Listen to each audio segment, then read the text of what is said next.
Thank you, ladies and gentlemen, for gathering for this final wrap-up session of this conference.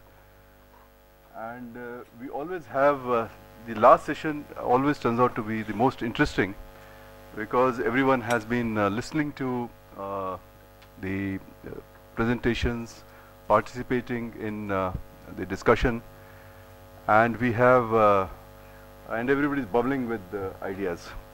And we look forward to this because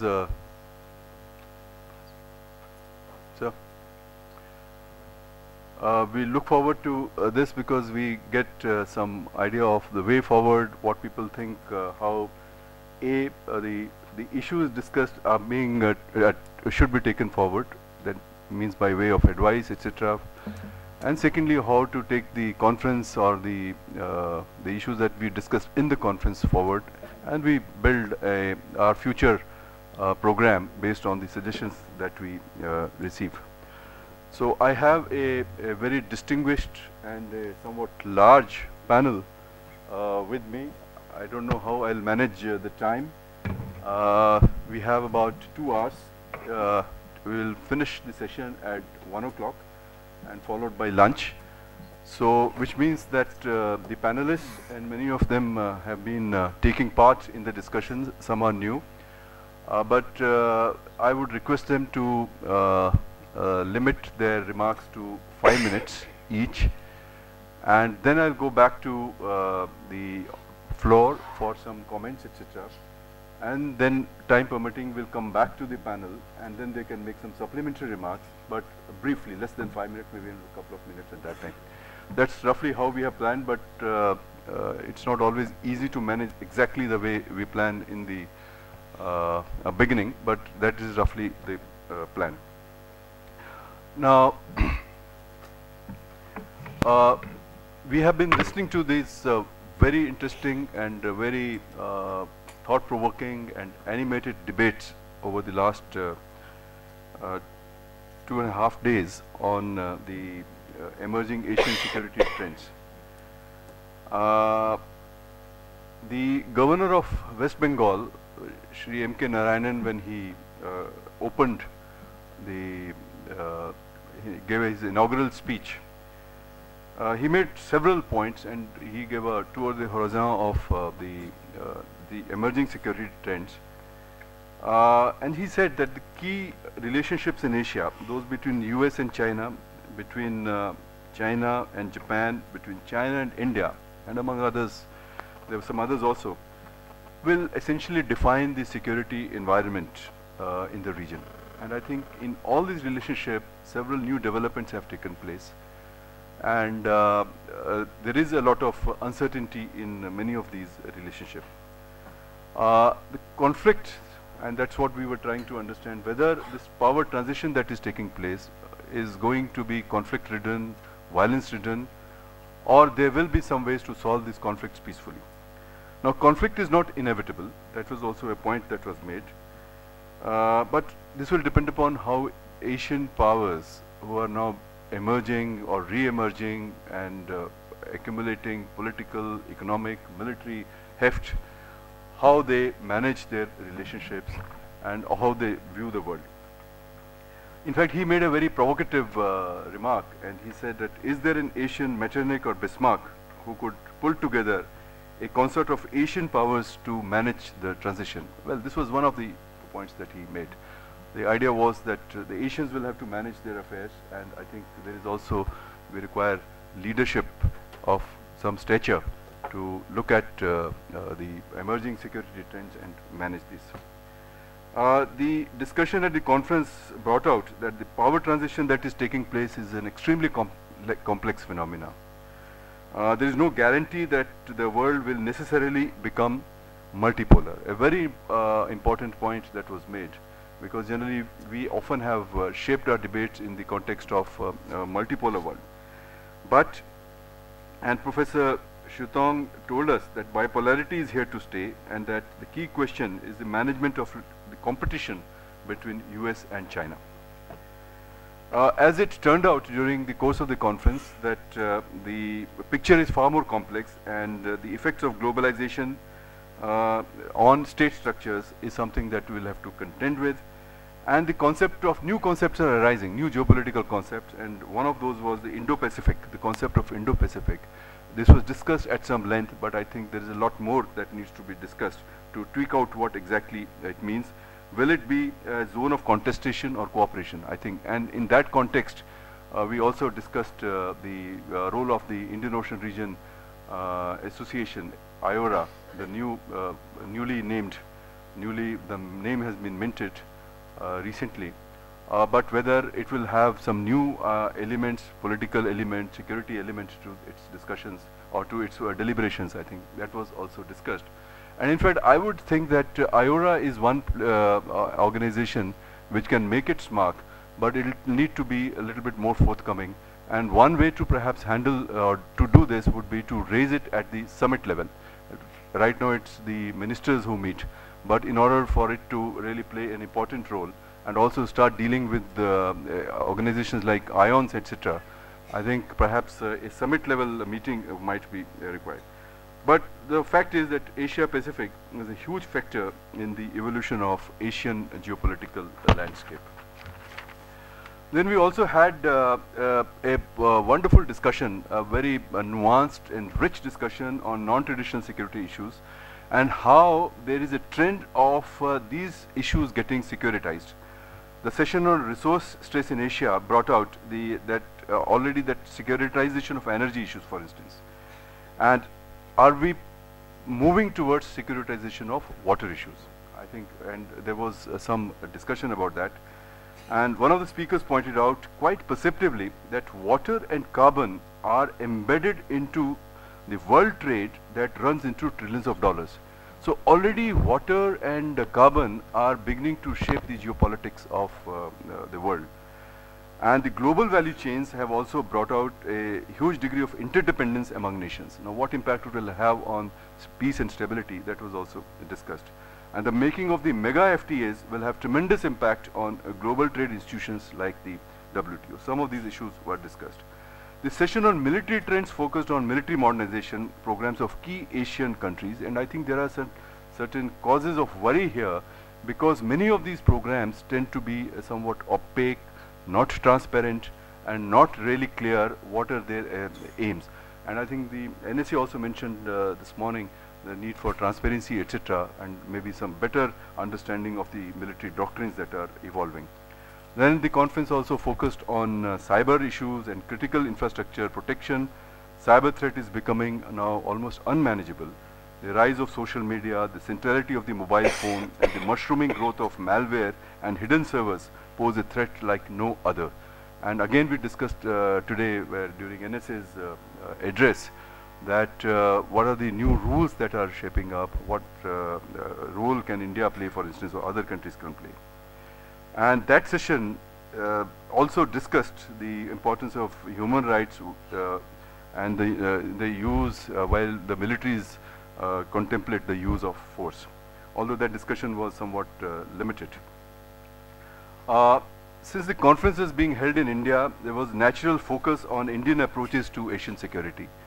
And this has been a recurring theme during the conference. There was a general feeling that India, despite the current economic slowdown and political uncertainties due to elections, is nevertheless poised to play a major role in Asia. That is not going to go away because India has made a lot of investments in the last few years and it has taken a number of steps. And a good Sino-Indian relationship, which is possible, but it cannot be taken for granted, will play a stabilizing role in Asia. But, and this is an important point which kept coming, was that India has to address the issue of governance, economic reform, and needs to articulate its policies more clearly. And this point again was discussed during NSA's Q&A. And India should integrate with the global value chains to take advantage of opportunities for investment, both incoming and outbound. Another issue which came up was about India's role in the Indian Ocean region and also in maritime security. Finally, the conference discussed at some length some difficult territorial issues like the disputes in South China Sea and East China Sea and what impact this is going to have on the evolving Asian landscape. Sino-Indian relationship is improving, but the relationship between China and Japan is not in very good health at the moment, and this needs to be mended for a stable Asian security architecture.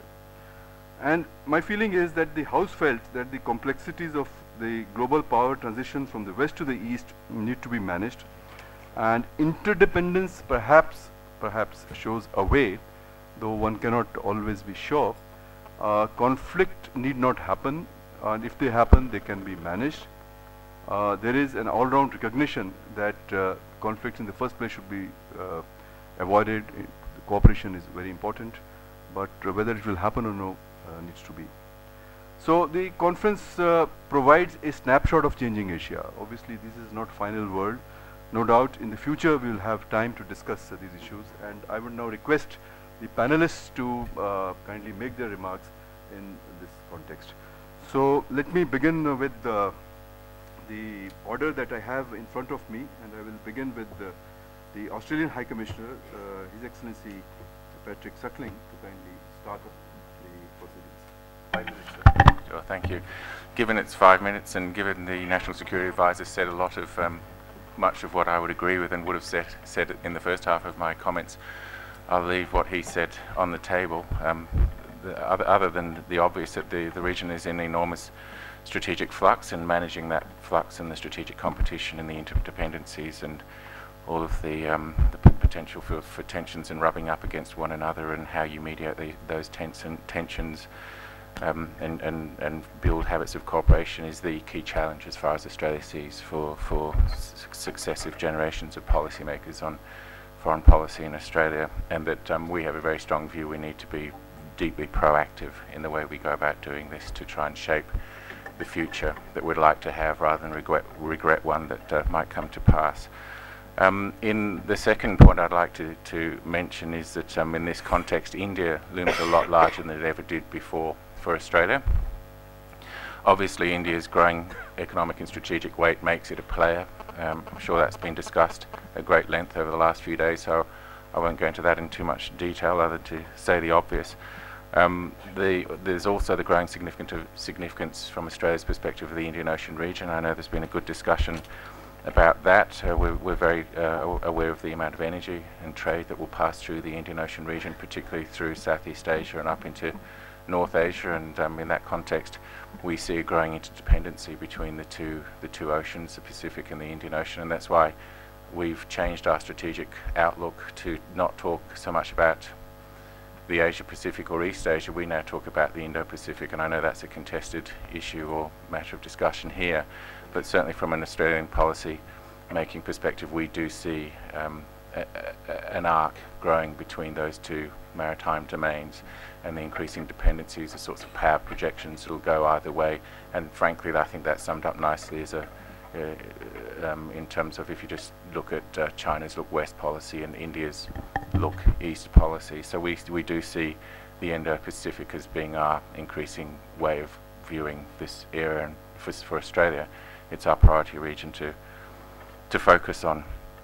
That recognises the strategic importance of Southeast Asia right in the middle of that strategic arc. Promoting stability and security and advancing regional prosperity in the Indo-Pacific is our core priority. The way Australia does this, in very brief, is one, very strong focus on building strong bilateral partnerships. Our top priorities are the United States, maintaining a strong relationship with the United States and a strong US presence in those regions, but then building strong relationships with the big 5 Asian powers as well. So there are our priorities for us. That's India, China, Japan, Indonesia and South Korea. And in addition to those sorts of strong relationships and working them, we focused quite heavily on trying to build the right sort of architecture for the region. Again, trying to be proactive rather than waiting for something to evolve that may not evolve. We're strengthening our relationship with India in the context of all of this. So just to give you a very brief sense of that, in 2009 we became a strategic partner of India. We didn't used to see eye to eye with India on strategic and security matters. If you go back to the Cold War, the reasons were fairly obvious. We were much more with the US, India was with Russia.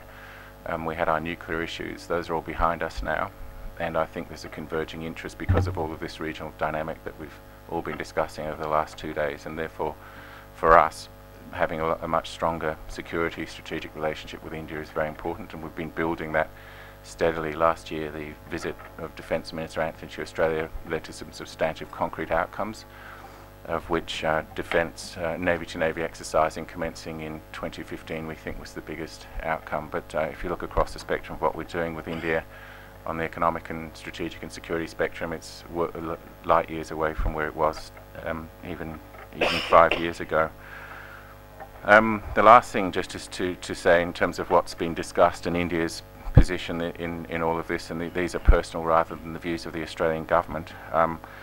But obviously India is increasingly a player in all of this, and in my sense is that often it's not given nearly enough credit for how much it is playing in this whole evolving strategic world.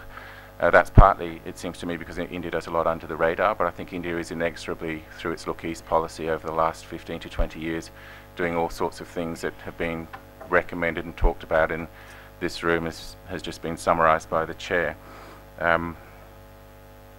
Particularly, for example, if you look at the partnerships that India is building across the region, whether it's with Japan, and we've all seen the recent visits from Japan and the outcomes of that in the last couple of months, whether it's with Vietnam, whether it's with Indonesia, whether it's with China as well, a whole suite of relationships being built up, just like what Australia is doing in terms of trying to build those sorts of partnerships and relationships that will provide, hopefully, security for the region.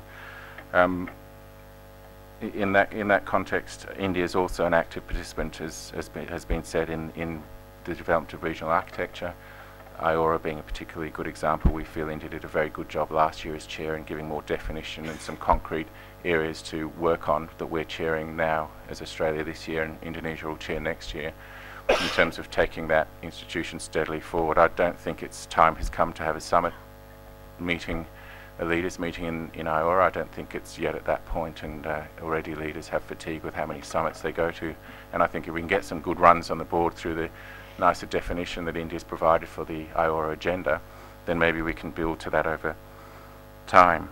I know that a big focus of this conference has been elements to ensure comprehensive engagement of India with this whole changing world. So I'll just offer four points from my perspective that I think are relevant. I think one is that India just keeps doing what it has been doing, both in terms of building bilateral relationships and contributing to regional architecture, but doing more of that and possibly more openly and more assertively, so not so much under the radar. I think in terms of India's success in prosecuting that sort of agenda, pretty much similar sorts of things that Australia is currently doing in the way we engage with the region. One is, would crudely characterise it as bulking up at home. Ensuring a strong economy is the bedrock of any ability to play in these sorts of matters, and seems that India faces some challenges, as does Australia, in terms of the next wave of growth, and making sure that the domestic economic settings are right is particularly important in that context. Muscling up overseas, again, is something that is necessary for a more comprehensive engagement. I think that gets to building diplomatic capabilities, and that's been discussed, I know, in this forum. The NSA was very frank about the interest of the Indian government in having a more public, comprehensive sense of where India is going, so that can foster a narrative that the public can buy into and to support. And I think that's a very important element of any major activity, as we've just been discussing, in terms of how India engages with all of these complexities, including because foreign policy in India, like everywhere else, is becoming, the lines between domestic and international are becoming much more blurred, and domestic factors are playing more into foreign policy, and therefore I think it's much more important, we certainly feel from an Australian perspective, in having a fairly clear roadmap to give the people and to build a narrative and to build support for. Building diplomatic literacy is another thing Australia shares with India, in terms of just knowing and being able to operate in these environments. And I think that's particularly so of economics. A lot of the regional integration that will happen, and a lot of the positive elements of the of this agenda will come through economic integration, and I think having much stronger economic diplomacy to be able to bring that about and build those sorts of interdependencies is very significant and important, and ultimately having good military capabilities as well, and we know India's doing something about that, particularly in the maritime space. The last 2 points, one is to just continue to reinforce the bilateral partnerships, including to work them across countries, so where you can have useful trilateral mechanisms to continue to build the sorts of fabric for a better power balance, then we feel that that's a necessary thing to do. One thing we've just started with India recently is a dialogue, trilateral dialogue with India, Indonesia and Australia to look at these sorts of issues in the context of the Indo-Pacific, and we think those sorts of relationships and dialogues can help. And lastly, just broader, to bolster multilateral efforts, and for us the East Asia Summit is what we think, and IORA for the Indian Ocean, East Asia Summit for the Pacific. East Asia Summit because it has all the relevant players at the table. It's got the ASEAN, the 10 ASEANs, the 3 North Asians, it's got the US, it's got Australia, it's got India, and it's got the right mandate. It can talk about economic issues, political issues, security issues, and therefore, from our perspective, bolstering the EAS as the regional architecture to sustain and build habits of cooperation, we think is a very important task, and we need to be doing more of that as both India and Australia. So I'll just leave it at that. Thank you, Chair. Thank you very much. May I request Professor S.D. Muni, Distinguished Fellow, IDSA, to kindly make his remarks. Thank you. I prepared for 10 minutes now. Use it in 5 minutes. I'll try that. I'm in a happy situation of my first point being made by the Honorable Australian High Commissioner, and I wanted to throw this back to the House because the Honorable Governor made a point that India is a reluctant power, and in response to that many others said India is a hesitant power. My contention is that this is an issue which has to be debated. I don't subscribe that India is a reluctant power or a hesitant power, and a lot has been said by the Australian High Commissioner. Commissioner, if you go into the past, Maldives, Sri Lanka, Malacca Strait 2002, tsunami 2004, building Andaman and Nicobar base, setting up trilateral and quadrilateral. In fact, Australia backed out from the first quadrilateral equation, then India, and in various other ways. India has not been a hesitant power. India is a cautious and a constrained power. There are problems of economy, yes. There are also problems of past baggage and experience. When India became too active, there were a lot of question marks and fingers raised at it. The latest example was even in South China Sea. Whenever India said something, the Southeast Asian countries were saying India must do this, that. And once on South China Sea, India spoke, there were a lot of caution and sort of that no, don't go that far. So this is first point which I wish to make, and I agree with you that in order to project its own interest and capability, India has to build its own capabilities by domestic reform, by putting its own house in order. Second, I see that in the whole region, a lot of turbulence is going to be thrown up by the socio-political transitions and transformations, and I think India has to take a position there. And I'm pleading that India must very clearly identify its priorities. It has in many ways: democracy, building institutions, resisting rise of extremism, checking terrorism wherever it is possible, supporting secular forces. I think India should take initiative, because it's a problem not going to haunt India in the immediate neighborhood, but also in the extended neighborhood.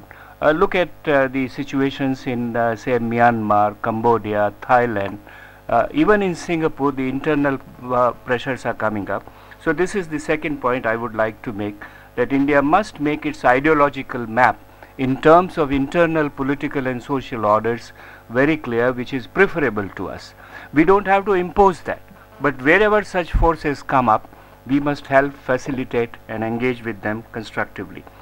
thirdly, India is seen, at least by the US, under the pivot as a security provider in Indian Ocean. I think to begin with, we must consolidate, or India must try and consolidate its position at least in Bay of Bengal, and to the extent Andaman and Nicobar would give it a facility in South China Sea. We have concluded India-Sri Lanka-Maldives maritime security agreement. There is need for India to explore possibilities of such an agreement with, say, Thailand and Myanmar, also Malaysia and Indonesia, and possibly with Iran and Afghanistan, which is very, very difficult. I know we have no time to go into that, but there must be some initiatives taken on that. The fourth issue which I wish to bring on the table is that we have to face the situation in Afghanistan after July. There are a lot of things being done. India has said we are with Karzai, we let him talk to the Taliban factions in one way or the other. We must strengthen the ANA in one way or the other. We must see possibility of the US and NATO forces continuing their presence in a much diluted form. But I think one issue that we have not attempted, we have also talked to many of Afghanistan's neighbors like Iran, Russia, Central Asian countries. I think one country which we must approach, and this is what I am trying to add, this is all had been said and being done, that we must approach Pakistan and tell Pakistan, okay, what is it which you want in Afghanistan, what is it which India wants in Afghanistan, where are the areas of conflict of interest, where are the areas of conflict of convergence, and wherever convergences exist, can we build upon it? I am sure Pakistan would not want to see an unstable Afghanistan. I am sure Pakistan would not like to see the extremism which is not under its own control. I mean, we are going by the hypothesis that Pakistan just wants to set up its own kind of Taliban there, which may be true, may not be true. But I think it is time to openly offer this to Pakistan, make it widely known that we are willing to have a very constructive dialogue. Recall the Soviet entry into Afghanistan in 1979-80, when Mrs. Gandhi sent Narasimha Rao, foreign minister, to talk to Pakistan directly and say that, look, if you don't get involved into getting the outside powers into the region, we are willing to work with you, and we are willing to work with you in a manner that we look after your security and our security as well. So I think that is I'll be happy to discuss this, but we must look into it. And the last point is, of course, the US-China equation is very uncertain, and this uncertainty is hurting India and many other countries in different ways. We don't want a G2 there. We don't want an open conflict between there. We don't say that, but I think the kind of Cold War which is continuing to some extent suits us. It should not spill over into war. It should not spill over into bonhomies. But the real point is that everything depends upon what countries and India thinks China's ultimate interests are. There are two propositions which is being debated in the strategic debate. One is that China would be very aggressive, assertive, hegemonic. The second is China can be very cooperative and all that. I think it is time for us to explore this and probably join hands with many other countries to explore it further as to what China really wants. The present indications are that it would be aggressive. South China Sea, East China Sea, even Indian border, whatever it is. But if China is really going to be cooperative, and this is the question I raised with you, is it possible for China to sit down with India constructively and with Japan constructively and with South China Sea to resolve these minor territorial problems? Because if you resolve these problems, the US would have no chance of playing upon the insecurities in the region. And US presence and justification for the pivot would really be hit hollow. And we will have a situation in which US would be a major partner in the region, along with China, along with India, along with Japan, along with ASEAN, along with Korea, whatever else it is. Now, why it is that China is not willing to take that initiative? Why it is that China is not prepared to compromise on small little territorial issues? Thank you very much. Thank you, sir. request Professor Yan Shutong to kindly make his remarks. I try to do it within 5 minutes, and perhaps I cannot guarantee that. I just make 3 points. And the first is that the opinion China threat has been existed and for several decades. And since I returned to China from the US in 1992, I attended many international meetings. And since 1992 until now, and no matter China is a strong power or is a weak power, China has a large economy or small economy, China is assertive or keeping low profile. Anyhow, in some countries, they think, hey, China is a kind of a threat. So, from my understanding, the question is not what China want to do. No matter China want to do what, no matter what, I don't think that some people in this country will think China is not a threat. Why? The reason is that because the security was so narrowly defined by some people like that, we guard the gate. So people believe if we can guard the gate, then we are safe. I give you a suggestion. Let's suppose we are very safe in the room, but all the telephone cut off. Are we safe? All the water supply cut off. Are we safe? No food supply. Are we safe? And there's no air. The air is polluted. You can guard the gate. Do you have security? No. The security situation, the concept of security, has already changed by globalization. I'm so happy to hear that the security advisor this morning remind us now the security is not defined by the border. And they can attack you from the satellite. There's no border. They can attack you from the cyber side. There's no border. And they can attack you through the financial crisis. There's no border. And the security is no longer, like some people here believe, if you have a safe border, then you have a safe security. No, the world has already changed. So the globalization and the technical knowledge make the security for every nation more different. The environment has already changed. The threat has already changed. Then you need a different approach dealing with it. From my understanding, globalization is totally opposite from the regionalization. Globalization is driven by economic interests, mainly by the international cooperation. And it's a natural result. It's beyond national design. But the regionalization is a result of a collective country's national design. And so why EU strengthened themselves and used the same currency, and why the US needed the NAFTA, and why the Latin American countries organized their regional market? Because no any individual country can protect themselves from the damage and threat, a security threat from globalization. If US has no that capability, why the India and the China can do it by ourselves? We have to.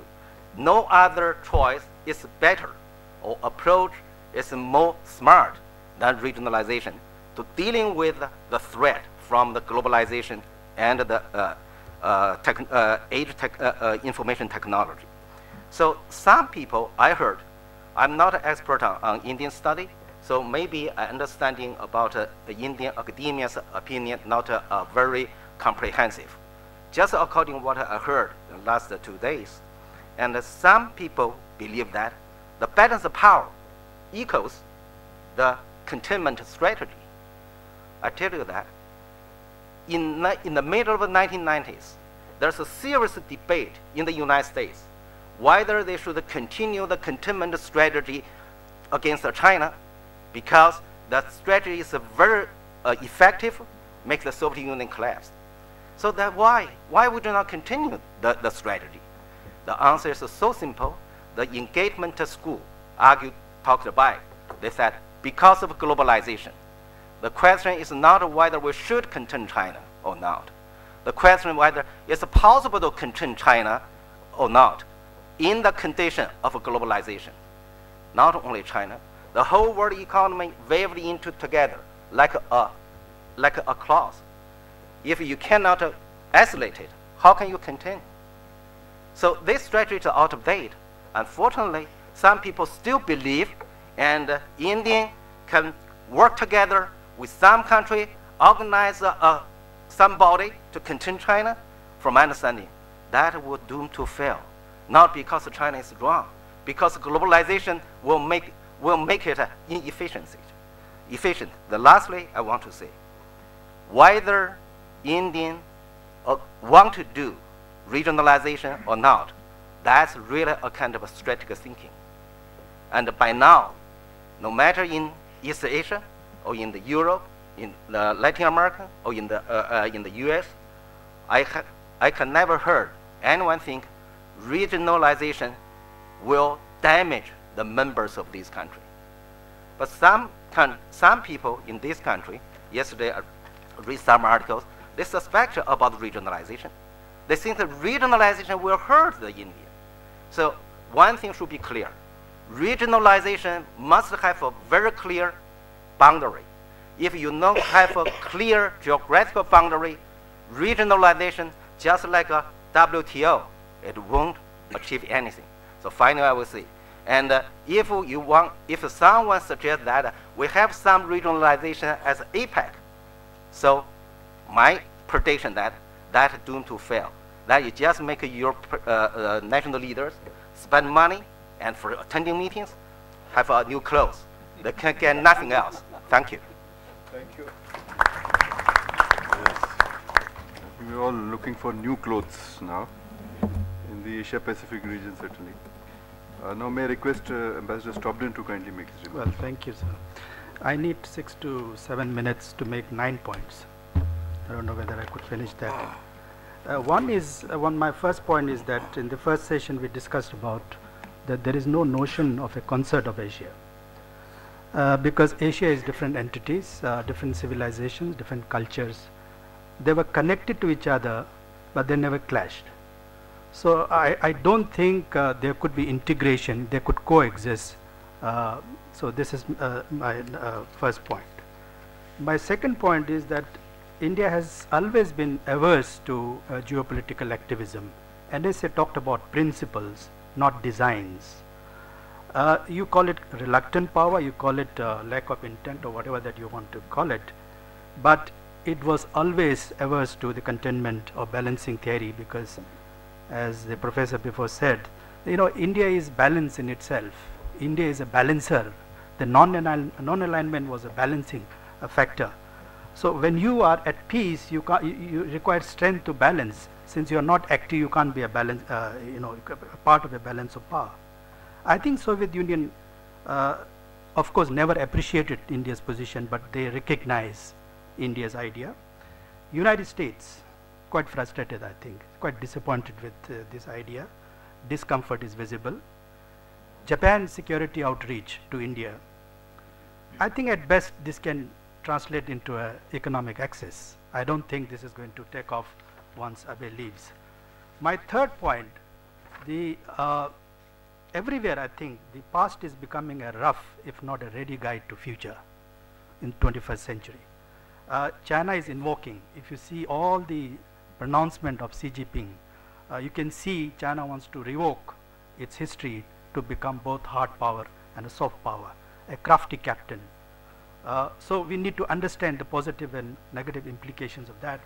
Yesterday we discussed about it. I think India's responses are geopolitical imperatives. For India, I think the concept of security by nature is based on ensuring peace. It's just the other way around. Peace is not about security. Security is about peace. And I think the non-violence has been the biggest weapon of India, traditionally. I don't think India can deviate from here. Strategy is rooted in the conviction of its middle path wisdom.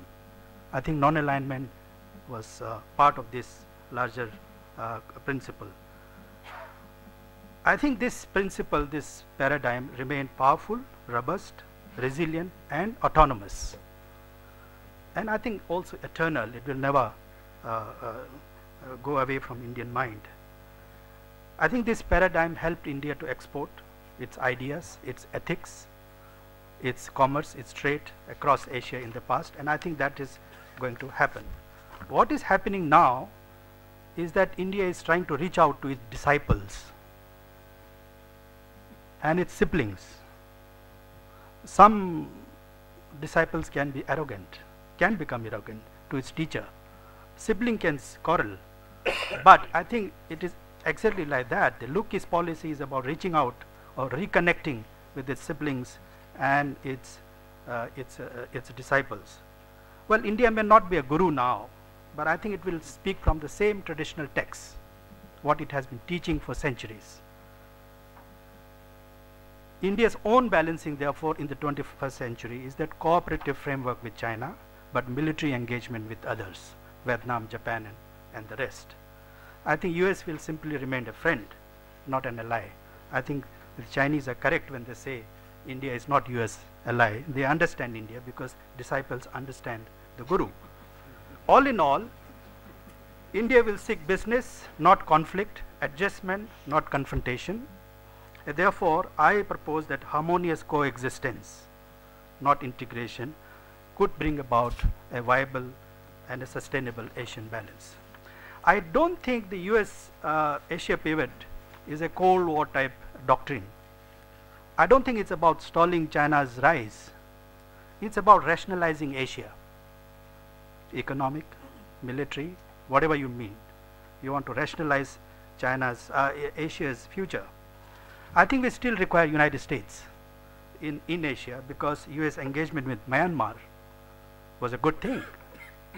Its engagement with Iran will have profound results. And I think it's a breakthrough with North Korea should be a welcome surprise in the future. To me, I think the Asian challenge will come from China's internal uncertainties. I'm more worried about China's internal issue than what China will do outside. Economy alone is not likely to solve China's internal problem. Religion, nationalistic sentiments will remain relevant. Asia may reconcile with China's changes, but the West will not remain satisfied with the internal change in China. So therefore, China should avoid polarization and isolation, because war with Japan can only worsen China's internal problem. Abe's wife met with the Dalai Lama. I think the United States has got similar agenda.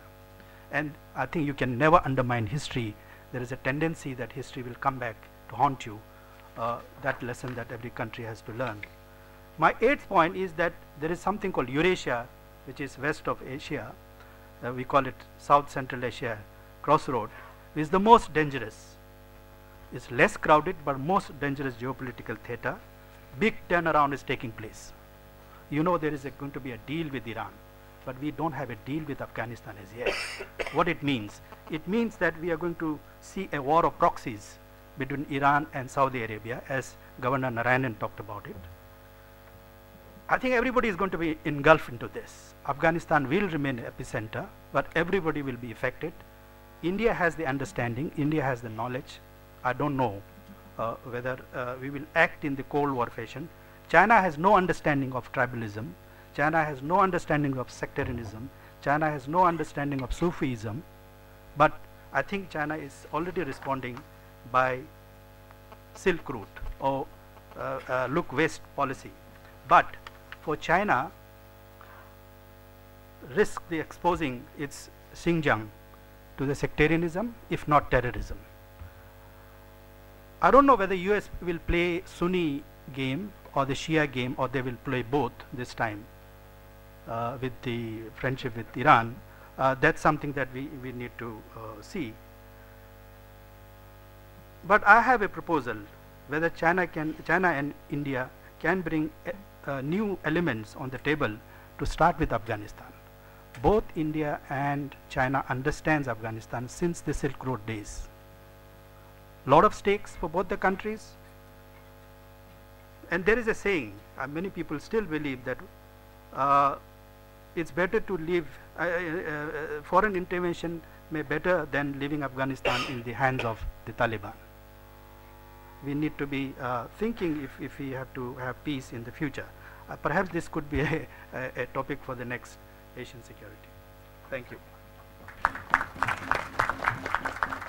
Thank you for that very innovative framework, bringing back into discourse the guru-disciple formulation. Thank you. May I now request Dr. Rajiv Nain to kindly make. I think people can see you also. Okay. We didn't have enough space. Please.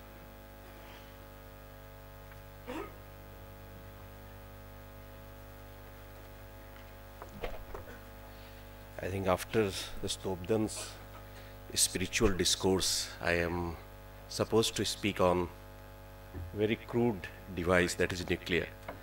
I am supposed to talk about nuclear scenario in Asia and what could be India's response. The first issue which comes up, is nuclear trend really reflecting the global trend? And we find yes, the trend in the nuclear realm also reflects the global trend. Asia is going to occupy the center stage.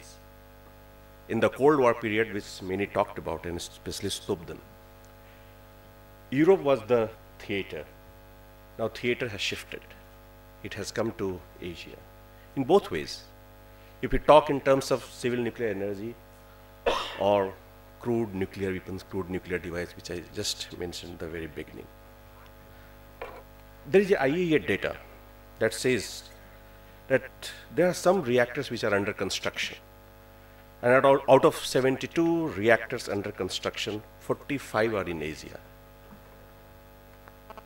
28 in China, what all we have been talking for last 3 days rather, that China is occupying the center stage again when you talk about the Asian century.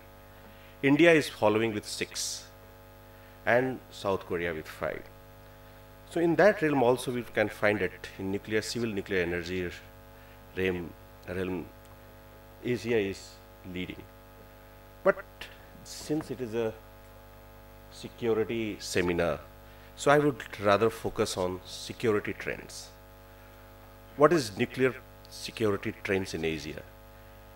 And we find the most dominant trend is that nuclear Asia is centered on China. China as a source of proliferation and China as a source of problem, a threat. And any solution lies in how to manage Chinese policy or Chinese posture. There is no pan-Asian regime or pan-Asian institutions to manage Asian politics. We have to rely on global regimes and global institutions. And these global regimes and global institutions both have been tinkered by Chinese policies. We know about Pakistan, China, different kinds of interactions, whether in the realm of military or in the realm of civil nuclear energy. How Pakistan, China nuclear agreement is becoming a alternative to nuclear suppliers groups guidelines. How the entire nuclear suppliers groups is being made redundant by one agreement. There are nuclearization in military sense in East Asia. And China has a role. North Korea is threatening, and it is threatening also. It is forcing an Asian nuclear chain reaction. There is possibility of other countries also going nuclear if the situation doesn't improve.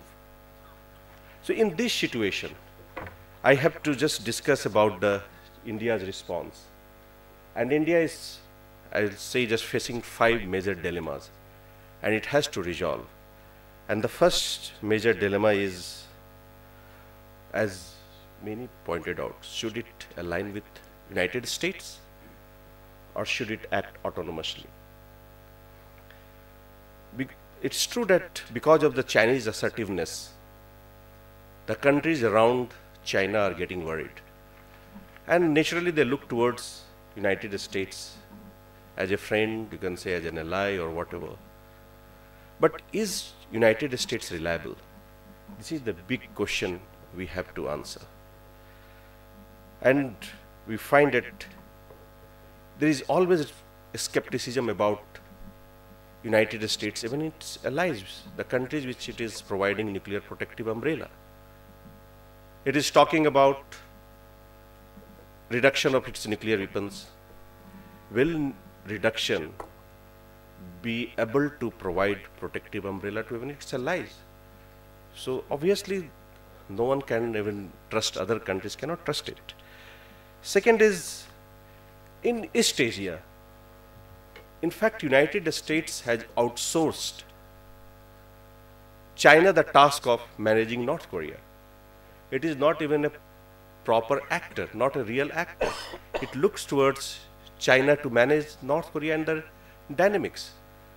So even its allies are so wary of United States. And third point I would like to mention in this context, that if we see the Syrian case, we find that there is great deal of reluctance on part of United States to continue to an important actor to intervene in important areas of the world, or you can say disturbed area of the world because of its financial problems or whatever problems. So in the coming days, whether we talk about decline of United States or not, I am not a buyer of the theory of the decline of United States, but there will be greater reluctance on part of United States to participate in the world in managing its world's disturbed areas affairs. So now the question is coming, what can India do? The question which has been posed, will it be a balancer? I don't think India has ever got a policy of balancing anyone or pursuing that. Professor Stobden talked very complex theory of balancing. I don't know whether Indian government also knows that it is really balancing or it has got a balance of power policy. So, but India would like to have a stable Asia, and would like to manage this stable Asia through non-proliferation regimes. It would like to urge the countries which have signed all the agreements to stick to the obligations of the agreements. And this regime will continue to be an instrument, and India will continue to push this regime or the treaty which other countries have signed. If all other countries are just sticking to the agreements which they have signed, I think the area could be quite stable. The third dilemma which I am just going to talk about is the question raised. Should there be a more comprehensive, forward-looking and proactive Asia policy? Or there should be a global policy to resolve Asian problems?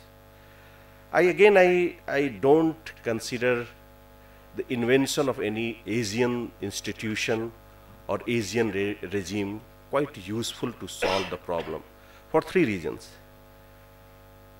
There is no one imagination of Asia.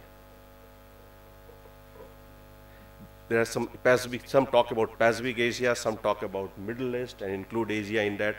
So the concept of Asia is still not clear, as the concept of Europe is. Second is the proliferation network that starts from East Asia, passes through our region, goes to West Asia, and it has got many other actors which operate outside Asia. So I think that again the simple pan-Asia solution is not enough. Third is China. Its nuclear weapons are not Asia specific. It has got larger weapons. Chinese nuclear weapons have got larger dimension. It's a larger ambition. It has got United States on its radar. So I don't think it will accept any pan-Asian or any Asian solution. So there will be kind of instability in this thinking. So I think we should not pursue that. Then comes the issue, what should be done? Should we just accept the status quo and accept a much reduced nuclear weapons in Asia, and be just quiet. I don't think it is going to very stable and very likable solution. Countries which are affected by the nuclear weapons or the secure, and countries whose security may be affected by nuclear weapons of other countries would not keep quiet. They would act. And in this situation, there could be another round of tension, another round of problems. So I think nuclear disarmament, very classical India's solution, global nuclear disarmament is the ultimate solution. And here again, I would like to say that here China can play a role, India and China can play a role. There could not be confrontations. They can work in global institutions and just avoid regional and any narrowly, the regional is and continental solution. I don't know, I don't agree that region can be defined so easily. We don't accept South Asia for our nuclear weapons, for obvious reasons. So other countries may not also accept other regions. So for long-term solution, I think we should strengthen global institutions and global nuclear disarmament. That's all. Thank you very much. Thank you. Thank you for bringing in that nuclear dimension into this debate. Now, may I request Professor Shrikant Kondapalli from Jawaharlal Nehru University to kindly make his presentation. Thank you, Chair. Good morning to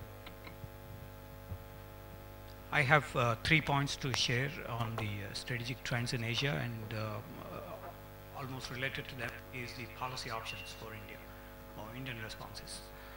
Number one is India is mainly concerned, this Prime Minister, the next Prime Minister, the leadership, next leadership would be obviously more concerned with the economic development aspects. Specifically with the huge poverty levels that India has, I think the main emphasis will be on the economic development. That's the main challenge the leadership looks at, and that would be the focus in the foreseeable future. Related to that obviously is how the IMF and World Bank, if they divert the capital towards the PIGS countries in Europe, whether the finances of these will be diverted. That's the main concern in India in terms of the economic development.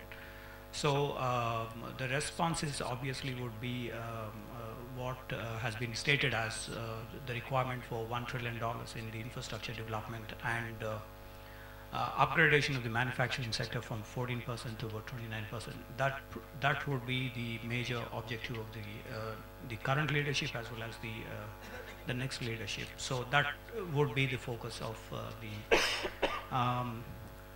issues related to WTO, issues related to climate change are also linked to that developmental aspects, because if one has to roll back the carbon emissions, one also has to look at the industrialization aspect, the model of industrialization that we have adopted so far.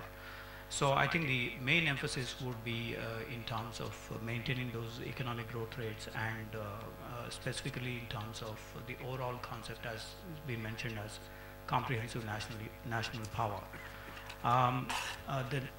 The second obvious challenge that India faces, with which the responses have also been configured, is in terms of the national security.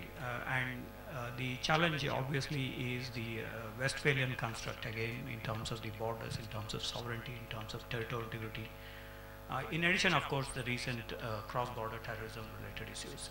So I think the focus in national security is how this could be managed, the sovereignty, territorial integrity, and so on and so forth.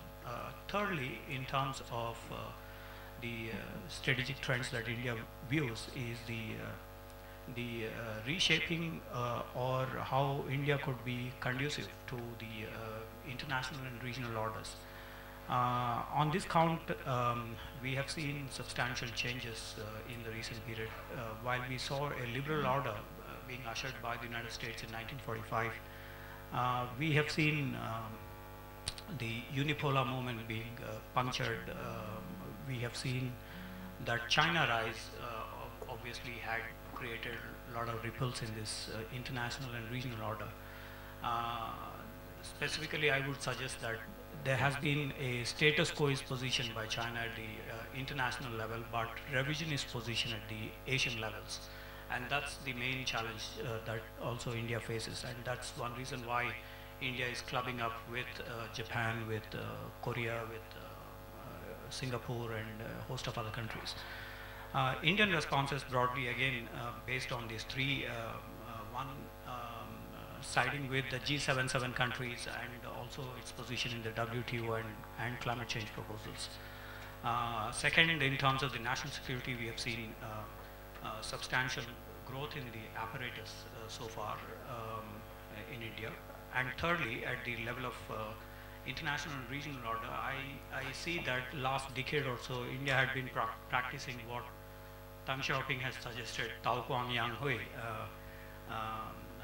Willy-nilly, India had accepted and implemented in a way the principle of keeping a low profile in various ways. And so we see that this is extended to Pakistan, this is extended to China, this is extended to a host of other countries in the neighborhood. But in terms of prioritizing for its own economic development, the last UPA manifesto had suggested two the priorities. Number one, the United States, because that's the one still is the mover and shaker in the international system. After Condoleezza Rice's statement in Sophia University in 2005, that United States will help India to become a major power in the 21st century. After that, there's been a forward momentum in the ties. Substantial investments as well as trade has taken place in between these two, and as part of the 1, 2, 3 as well as a host of other, we have seen substantial momentum forward. The second priority that the UPA government did before, and possibly the next government would also do, is in terms of Russia. Next, European Union, Japan, and then China, and then Pakistan. Those are the priorities that the UPA manifesto poll manifesto had suggested to, and possibly we should see how the BJP, the NDA, and other constituents would come up in this. My hunch would be, again, it would be the United States, next would be Japan, third, European Union, and then last in the priorities are Russia, China, and Pakistan. Those are the kind of attention that India is going to pay in terms of the responses. The most important thing that India is viewing is the 1979 policy that Deng Xiaoping adopted. Essentially three: number one on Taiwan, number two on economic rise of China, number three in joint disintegration of the Soviet Union. Although this has not been very explicit, but we have seen in the last 4 decades, this has been the policy that US and China adopted in the disintegration of the Soviet Union, which provided for the space for China's rise in the international system. Overall, I would suggest that India's responses have been following an engagement policy with all these 5 that I just stated. Some of these are controlled engagement, some of these with incremental engagement, but overall this has been an engagement policy. Secondly, the operative response has been enough space in Asia vis-a-vis China and other countries. Although this is a tactical tentative response so far, yet it had been in circulation for the last few years, at least for 10 years. So I think we will muddle through with that enough space in Asia for a while. Although this has to be changed, this need to be changed in response to the China rise. Thank you. Thank you, Professor Kondapalli, for those remarks. And now I request Professor Takenori Horimoto, Kyoto University. Okay, to make his remarks. Thank you. I'd like to point out 2 main points. One is the power transition, and it looks quite sure power transition is taking place in the world where China is rapidly emerging, and it is no doubt China is a great country like India. It trying to occupy a fitting position, and this will be done. It will be okay so long as it proceeds with a peaceful manner. but in that case, it is unstoppable. And when we look back at the history, it is clear no countries emerged peacefully. So at the moment, surrounding countries implementing hedging policy to cope with the present situation. This will cause endless circumstances, such as mutual military expansion, bringing about a confrontational atmosphere in Asia, and adding more ammunition to the hardliners in the region with more military build-up. So I'd like to point out that underpin, most important point, is to have a combination of hedging and engagement policies. Hedging only means antagonistic. Engagement only is elusive in its result. So engagement should be inclusive and multilateral. I mean to say, through these talks, through these activities, we should have tried to create a new mechanism to accommodative, inclusive, overall, such kind of institution to be materialized. This is my point number one. And another point is India's role.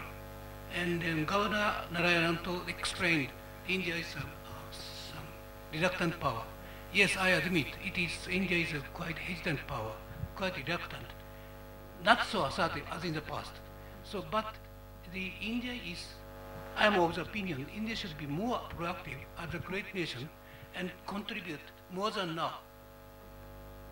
And then India is a country of more vocal and reasonable actions and behaviors. And this is my, what I want to say in my first presentation, in the first day of the presentation. The another point is about the Babur War or word of war. I'm not going into detail of this aspect. I'd like to say, in the first session of this Asian Security Conference, it has been pointed out, the criticizing Prime Minister of Japan is not only to him, not to Japan. Basically, I am not a supporter of Prime Minister Abe. Even though the criticism against Abe signifies almost equal to criticizing Japan. And isolation drive of Abe in the world by Chinese government means trying to isolate Japan almost equal. Is it possible for the Indian people that the kind of perception that Prime Minister Manmohan Singh is criticizing only, not India? It is impossible to think in that way.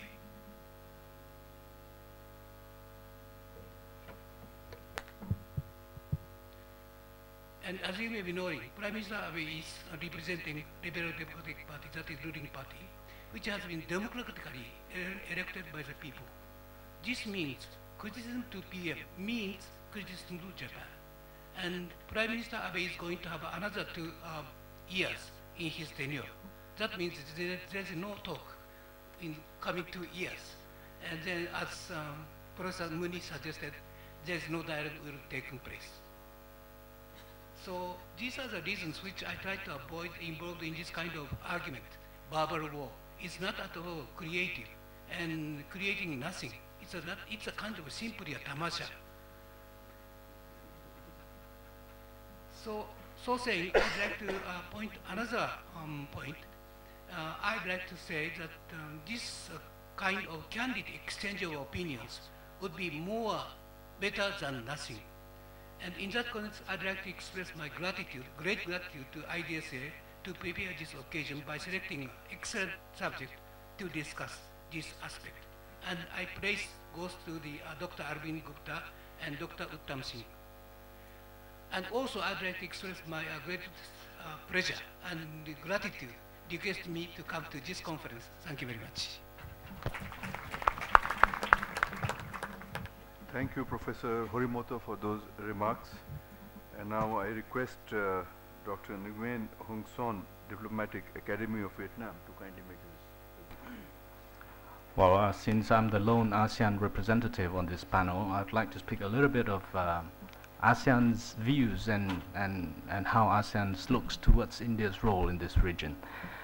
Well, it's clear from this conference that strategic trends emerge in this part of Asia and new orders is being shaped. So India has only two choices, whether it wants to shape the Asian order or be shaped by it. I think India can't afford to be shaped and sit idle waiting for the regional order to take shapes before it take actions. I think India has to come forward and take part in shaping the order. So how do we in ASEAN looks at the new or the emerging Asian order, or in other words, let's use the words architecture, which we have been discussing about. We think that the Asia architecture need not be one architecture. It doesn't have to be a building. It can be a complex of building where we serve different functions to cater different people's need.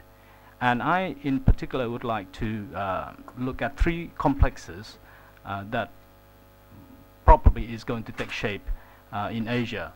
First is the traditional, the security order.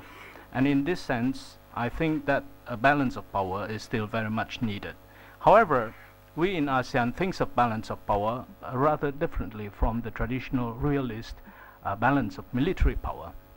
We look at balance of power rather in a balance of influence way. In other words, I think, and most of us in ASEAN thinks, that a presence of the US and other powers in the region is still needed in order to manage the power transition in this Asia. I think it's beneficial to China as well. I don't think China is ready to manage an Asia without, say, US presence.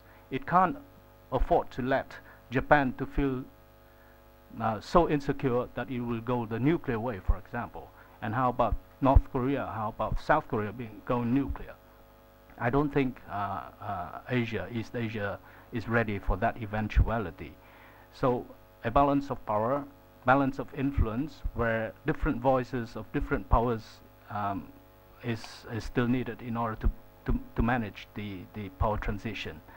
The second complex or second order we foresee in East Asia or Asia as a whole is that of an economic order. And in this sense, we would like to see a very economically integrated East Asia, where countries can work on the common interest of building a prosperous, taking advantage of the tectonic shift of the world economy towards East Asia, and build on our economic prosperity.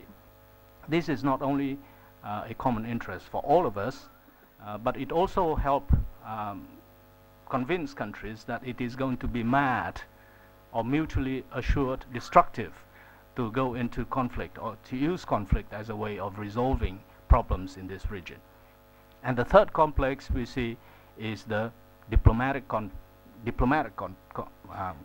complex, or the institution that we are trying to build in this part of the world. And in this complex, we very much would like to see ASEAN playing a constructive and active and centric role in driving the regional institution. Why are we so why we would like to serve the region by offering the ASEAN-led mechanisms? Because we thought that we provide enough flexibility in creating different sets of mechanisms that cater different people's need. We thought that our mechanisms are inclusive enough to take into account different countries' interests, and we thought that ASEAN as a non-aligned body and as an honest broker can be flexible and active enough in trying to get all the major powers and all the parties in East Asia together in building and managing all this transition and economic integration in this region. Then, what is the India's role in this whole process? We thought that in shaping the order, or in other words, the new rules in the region, India can certainly play a great role in, first of all, shaping the rules, secondly, clarifying the rules, and thirdly, enforcing the rules. What do we mean by that? By shaping the rules, I think India can be a little bit more assertive in coming forward and be more active in being more creative also in shaping the regional order and creating new rules for the region. And this can be done in various sort of ways. India can initiate processes for cooperation in East Asia, for example. It can be a pathfinder for issues, for example, water security management, or cyber security, for example. It can lead the region on various aspects with where India has strength. It can also help clarify the rules, because we live in such an lots of things needs to be clarified and be made transparent, and India can do that by helping clarify its interpretation of the rules, interpretation of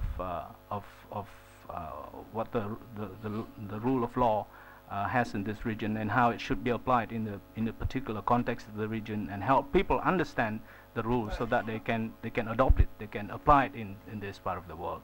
And that means that sometimes India will have to take side, and not with anyone, but maybe with the rule of law. It will have to choose and support the kind of rules that it thinks that should transpire in the region. And thirdly, India can help in enforcing those rules in the region. And that means India will have to not only build its capacity, but also share its capacity with countries in the region, in order for those countries working with India and working together can help enforce the rules. Let me take example on maritime security. With its tremendous capacity in maritime security, maritime capability, India can help countries in the region to build their own maritime capability, not to counter anybody, but to help keep their house in order, or keep their maritime space in order. And by keeping their maritime space in order, we can have a greater order at sea, and with that we can contribute to a more orderly East Asia. So with those points, I'd like to end my remarks. Thank you. Thank you, Professor Hung Son, for those remarks. Now I request Professor Hu Shisheng to kindly make his presentation. Maybe I'm the last. You're the last one. Last one of this panel, so it is safe for me to say that in the last in the past 2.5 years of our discussions, the keyword is China. It is a reality reflection. And my topic is the shift of the global economic center of gravity.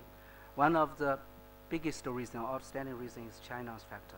China's factor not only contribute to this kind of shift vigorously, but also this kind has also triggered tremendous geopolitical, geosecurity, economic changes in this region. But my personal observation is that this shift is still in process, still a long way to go. If we want this kind of shift to be realized, it still needs the following efforts. It still needs several dependents. It still depends on how all the not only depend on the hard strengths, that is the GDP volume or reserves, currency volume or trade volume, but also depends on the soft capacity, like what my Vietnam counterpart said, shaping capacity, rule-making capacity, or the innovation capacity, or the capacity to lead global right. Also depends on China's self-development, as Ambassador Stockton just now mentioned, that China's self-development.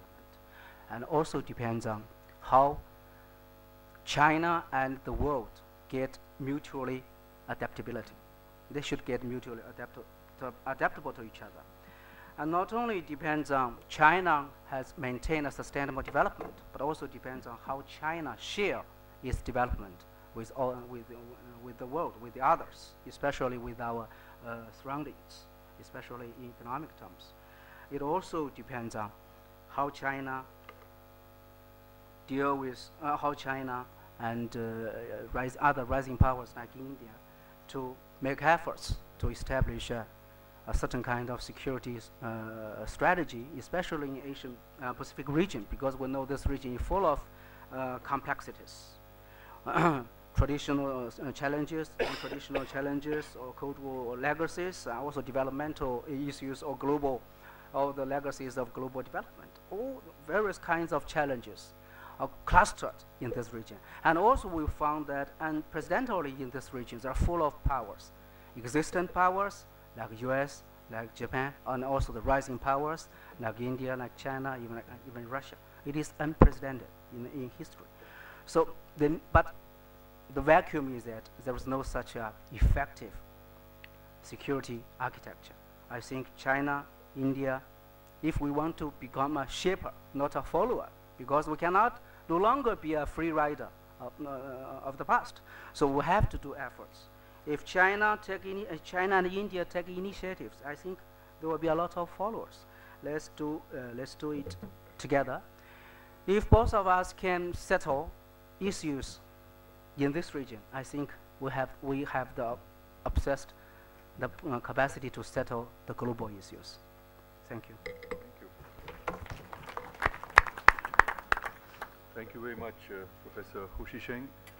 Now we have had the presentations from the panelists.